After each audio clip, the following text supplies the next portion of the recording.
Today I'm tackling the front sway bar on this 1995 GMC Suburban you see behind me. If you've been following the channel, then you'll know that I recently did an entire front end suspension steering refresh. And by just did, I mean within the last, year and a half or so. And I'm happy to report that everything is working beautifully.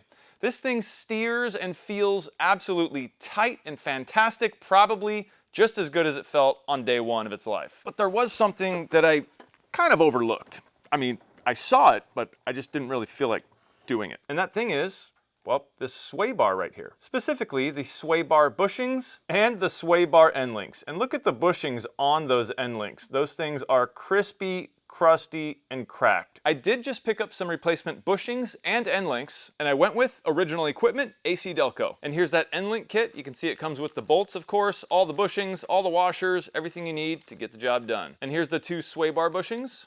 They look good. Well, I have the truck up on my Rhino ramps, and that's so I can get some more room to fit under the vehicle to work. You can see the sway bar here, and the top of the end link is up here, and the bottom, if you follow it down, actually goes through this lower control arm. And this is the hole for it right here. And looking up inside that hole, you can see the bolt is not centered in the hole, which is going to make it tricky to get out. So one of the tools I'm going to be using is this crow's foot. This is going to allow me to get on the nut that's up here in the lower control arm, and then I'll just be using a ratcheting wrench up here. All right, everything's placed. Let's see if I can loosen this. Did I just do it?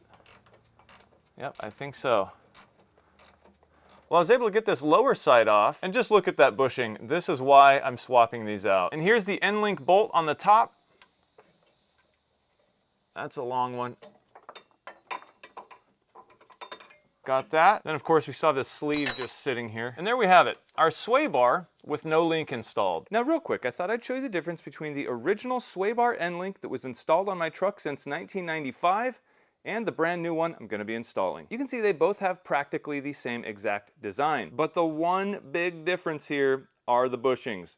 Look at how corroded that original bushing is. It's definitely served this truck well and hung on for dear life, but it is now time to replace these crusty bushings with some brand new ones. Now this is definitely another case of preventative maintenance. Although I wasn't experiencing any sort of clunking or anything like that because of these bushings, I could visually see that these were absolutely in need of being replaced. And well, why leave something like this on there even though there are no issues when I know just by looking at it that very soon there was going to be issues. So I'm very happy to be getting these new end links in there so I don't have to worry about these originals. So this is the other side of the sway bar, and you can see I have already removed the end link on this side. Next I'm going to get here and remove these caps so that I can get these old sway bar bushings off. And one of these bolts is hidden pretty well up in there, but I'm on it. So we're going to get this thing off. All right, we got this last bolt. See if I can get this cap to come down. All right, we're almost there.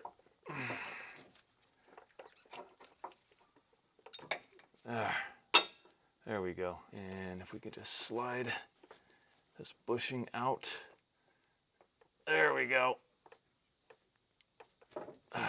Now here's that old bushing, and again, I mean, this is original to the truck. At least I think it is. I don't think this has ever been changed, but I will say that it seemed nice and tight. Didn't seem like there was really any issues with it, but I mean, from 1995, this is 2025.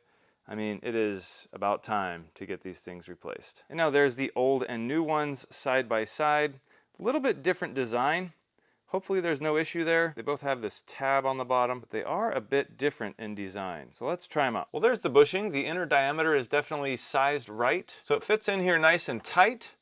I think I just need to get that cap back on here and make sure that fits, but I think everything's gonna work out just fine. All right, well, the job is officially done. I've got both of the sway bar bushings and both of the sway bar end links installed, the new ones, that is.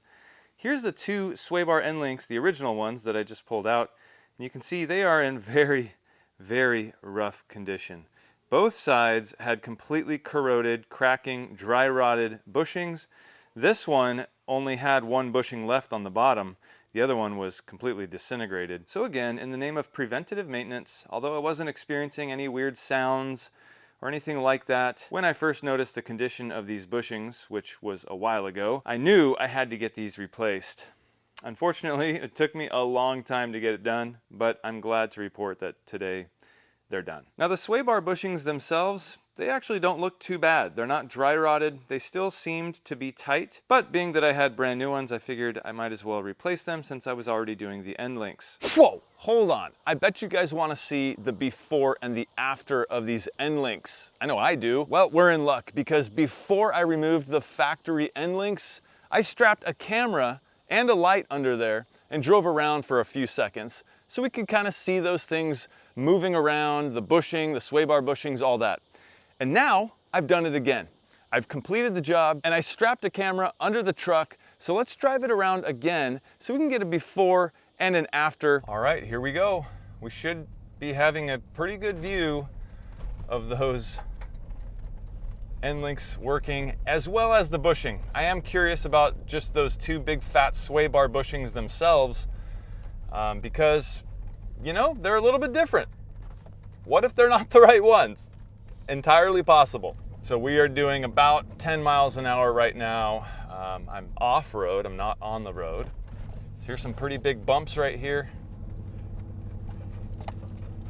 These are some pretty gnarly bumps. So that end link is definitely moving. Yeah, this should give us some pretty good data. Hopefully the camera's still there and hasn't fallen off and I've run it over and, you know, cost me 500 bucks.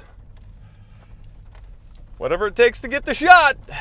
That was not easy, let me tell you. It seems simple, and probably on some vehicles it is simple, but on this thing, for whatever reason, the sway bar end links are incredibly difficult to get in because the way that link is lined up in the lower control arm, and then the nut and the bushings and all that are inset inside the control arm, and the bolt is at an angle. It's just not easy whatsoever. I cannot believe that it's designed that way. I wish it were a little different. I did get it done though, and that is something that I've been wanting to do for a long time. Ever since I did the front end refresh, when I was putting everything back together, and I noticed how bad those bushings were on the end links, I'm like, man, I gotta get these changed. But of course, you know, things happen, time goes by, and you just forget about it.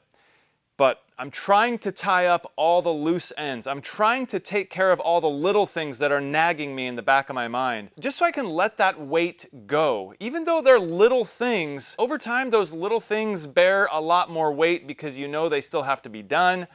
It's just like the lights I did on the rear end of this thing just in my last video. It's those little things we need to remember to take care of in a timely manner, because those little things can turn into big things if we don't take care of them. So preventative maintenance all the way. If you agree with me, please hit that thumbs up, comment below, and let me know what you thought about this job. And if you've watched this far and you're not a subscriber, consider subscribing. I'm Jimmy for One Road, and I will see you in the next one.